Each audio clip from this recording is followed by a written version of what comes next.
இது பேர் தான் கேரட் சம்மல். இது வந்து நெய்ச்சோறு கூட சேர்த்து சாப்பிட செம்மையாக இருக்கும்.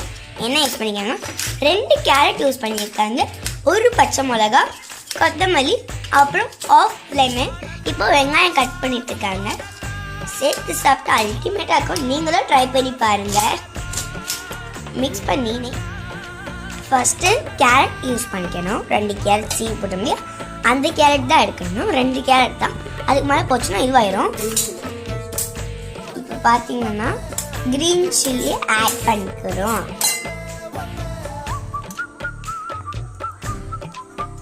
நெக்ஸ்ட் வந்து ஆனியன் ஆட் பண்ணிக்கிறோம். அதுவும் ஆனியன் வந்து ஒன்றே ஒன்று தான் எடுத்துக்கணும். அதுக்கு மேலே வந்து 2 கேரட் கூட எதுவும் ஆச்சுன்னா அது ரொம்ப வந்து ஸ்பைஸியாகவும் இருக்கும். அப்புறம் புதினா எடுத்துக்கணும். இப்போ கொத்தமல்லி எடுத்துக்கணும். லெமன் புழிஞ்சுக்கணும்.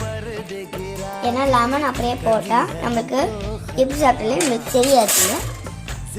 ஹோட்டலில் தான் அப்படி தான் கொடுப்பாங்க அந்த காளான் கூட. அங்கே நம்ம போட்டு தானே சாப்பிட்றோம், அந்த மாதிரி தான் இது.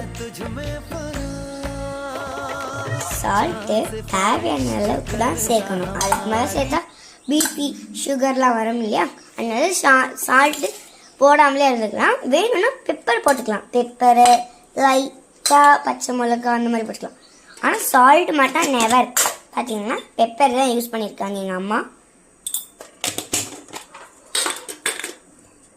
தேங்க்ஸ் ஃபார் வாட்சிங். இது நம்ம பதிலாக தொடரும் வீடியோ.